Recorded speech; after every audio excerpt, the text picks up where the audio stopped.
Hello bachcho. Let us first read the question here.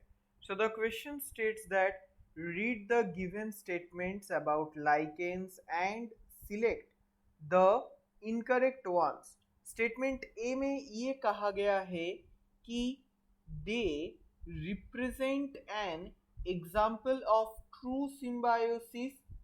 B में ये कहा गया है algal partner obtains water and mineral salts from the fungus and the fungal partner obtains food prepared by the algae.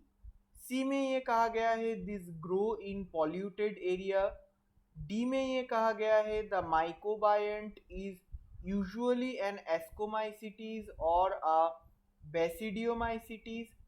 ई में ये कहा गया है कि the phycobiont is mostly a green alga और अ सायानोबैक्टीरियम. एफ में ये कहा गया है कि these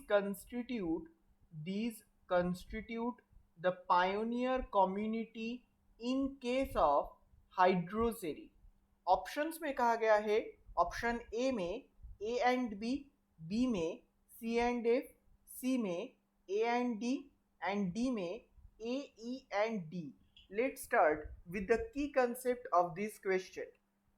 सो अगर अब हम ये क्वेश्चन का थोड़ा सा की कंसेप्ट देख लेंगे कि लाइकेंस. अब ये लाइकेंस एकदम बेसिकली क्या होता है.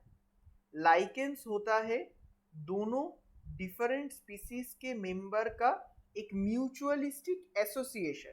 अब इधर कौन सा स्पीसीज रहता है. एक होता है एक एल्गी रहता है और दूसरा होता है फंगी. अब ये एल्गी इधर क्या काम करता है.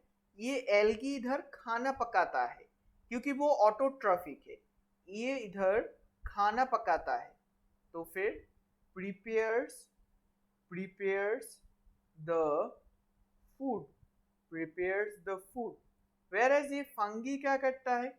ये मिट्टी से वाटर को एब्जॉर्ब करते हैं या फिर वाटर को वहां से ऑब्टेन करता है. मिनरल सॉल्ट्स को भी वो मिट्टी से ऑब्टेन करता है और वो मिनरल सॉल्ट्स और वाटर को वो एल्गी को देता है. इन रिटर्न ऑफ दैट वो एल्गी उनको ये प्रिपेयर्ड फूड फंगी को देता है क्योंकि फंगी ज्यादातर हेट्रोट्रॉफिक होता है, वो ऑटोट्रॉफिक होता नहीं. तो फिर फंगी जो है कि वाटर, मिनरल सॉल्ट्स, ये सारे के सारे क्या करता है. ये सारे के सारे जो है कि एल्गी को देता है और एल्गी ये प्रिपेयर्ड फूड देता है फंगी को. तीसरे में क्या कहा है. These grow in polluted area. गलत. ये पॉल्यूटेड एरिया में ग्रो नहीं करता. लाइकेंस एक ऐसी तरीका का एसोसिएशन है जिसको देख करके हम ये पहचान सकते हैं कि इस एरिया पॉल्यूटेड है, इधर नहीं है. वो बिल्कुल नॉन पॉल्यूटेड एरिया में एकदम फ्रेश एनवायरनमेंट में वो जन्म लेता है. तो फिर ये होगा फ्रेश एनवायरनमेंट. पॉल्यूटेड एरिया में वो जन्म नहीं लेता है.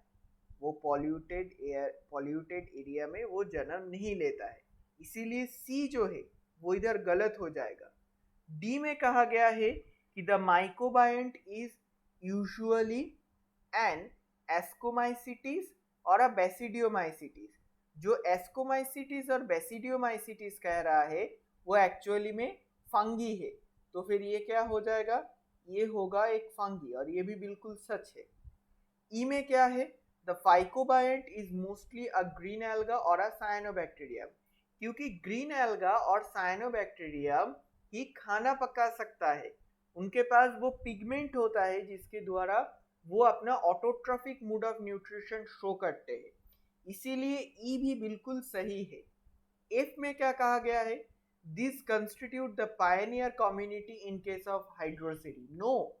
हाइड्रोसेरी में जो पायोनियर कम्युनिटी फॉर्म करता है वो होता है फाइटोप्लैंक्टन्स. वो होता है फाइटोप्लैंक्टन्स. इसीलिए एफ जो है वो इधर गलत है. मतलब इधर जो सी है और एफ है वो इधर बिल्कुल गलत है। ए जो है वो बिल्कुल सही है, वो एकदम ट्रू सिम्बायोसिस का एक एग्जाम्पल है। एल्गी अपना पकाया हुआ खाना फंगी को दे रहा है और फंगी मिट्टी से obtained water mineral salts algae को दे रहा है, तो फिर ये तो एक ट्रू सिम्बायोसिस हुआ ना। इसीलिए सी और एफ इधर बिल्कुल गलत है और इसीलिए आपका इधर जो ऑप्शन बी है वो इधर सही ऑप्शन हो जाएगा इस क्वेश्चन के लिए। सो द फाइनल और correct answer is option B, C and F. Hope you understood it well. Best of luck.